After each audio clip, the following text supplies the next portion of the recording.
ನಮಸ್ಕಾರ. ನಾನು ಡಾಕ್ಟರ್ ವೈ.ಎ. ಕೌಸರ್ ಅಂತ, deputy director fire prevention, Karnataka state fire and emergency service.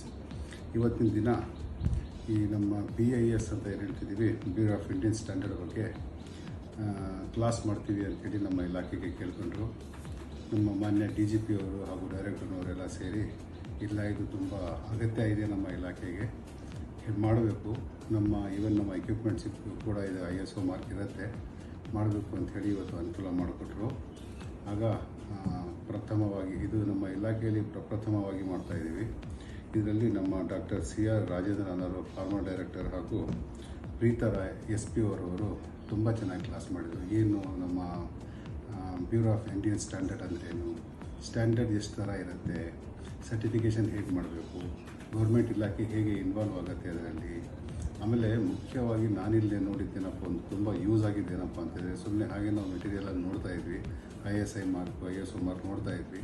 ಇವತ್ತು ಆ ಮೇಡಮ್ ತುಂಬ ಚೆನ್ನಾಗಿ ಹೇಳ್ಕೊಟ್ರು, ಪ್ರೀತಾ ರಾಯನವರು. ಆ್ಯಪನ್ನು ಡೌನ್ಲೋಡ್ ಮಾಡಿಕೊಂಡು ನಮ್ಮ ಮೊಬೈಲ್ನಲ್ಲಿ ಹೇಗೆ ನೋಡೋದು, ಅದು ನಂಬರ್ ಹೇಗೆ ಎಂಟ್ರಿ ಮಾಡಬೇಕು, ಅದು ಸರ್ಟಿಫೈ ಆಗಿದೆಯಾ, ISO ಇಂದ ಆಗಿದೆಯಾ ಸರ್ಟಿಫೈ ಅನ್ನೋದು ತುಂಬ ಅನುಕೂಲ ಆಗಿದೆ.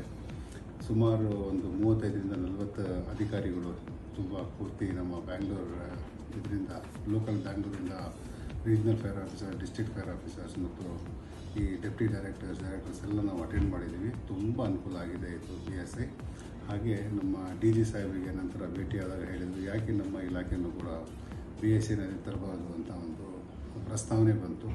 ಹಾಗಾಗಿ ನಮ್ಮ DIG ಸಾಹೇಬರಿಗೆ ಹೇಳಿದ್ದಾರೆ, ನಮ್ಮ ಸ್ಟೇಷನ್ಗಳಾಗಲಿ ಅಥವಾ ನಮ್ಮ ಕಂಟ್ರೋಲ್ ರೂಮ್ ಆಗಲಿ ಈ ಒಂದು ಇದರಲ್ಲಿ ತರಬೇಕು ಅಂಥೇಳಿ ಸಾಹೇಬರು ಉದ್ದೇಶಿಸಿದ್ದಾರೆ. ಶೀಘ್ರವಾಗಿ ನಾವು ಮಾಡಬೇಕಂತ ಇದ್ದೀವಿ. ಇನ್ನು ಟೋಟಲ್ ಹೇಳಬೇಕಂದ್ರೆ ತುಂಬ ಚೆನ್ನಾಗಿತ್ತು ಇದು ನಮ್ಮ ಕ್ಲಾಸು. ನಮ್ಮ ಡಾಕ್ಟರ್ CR ರಾಜೇಂದ್ರ ಮತ್ತು ಏನು ನಮ್ಮ ಪ್ರೀತಿ ರಾಯ್ ಮಾಡಿದ್ದಾರೆ, ತುಂಬ ಚೆನ್ನಾಗಿತ್ತು. ನಂತರ ಜೊತೆಯಲ್ಲಿ ಅವ್ರ ಸಿಬ್ಬಂದಿ ಕೂಡ ಬಂದಿದ್ದರು, ಈ ಇಂಟರ್ನ್ಶಿಪ್ ಮಾಡೋರು ಅವರು ಇವರೆಲ್ಲ ಬಂದಿದ್ದರು. ಅವರು ತುಂಬ ಕೋಆಪ್ರೇಟಿವ್ ಇದ್ದರು, ತುಂಬ ಯೂಸ್ಫುಲ್ ಆಗಿದೆ. Thank you.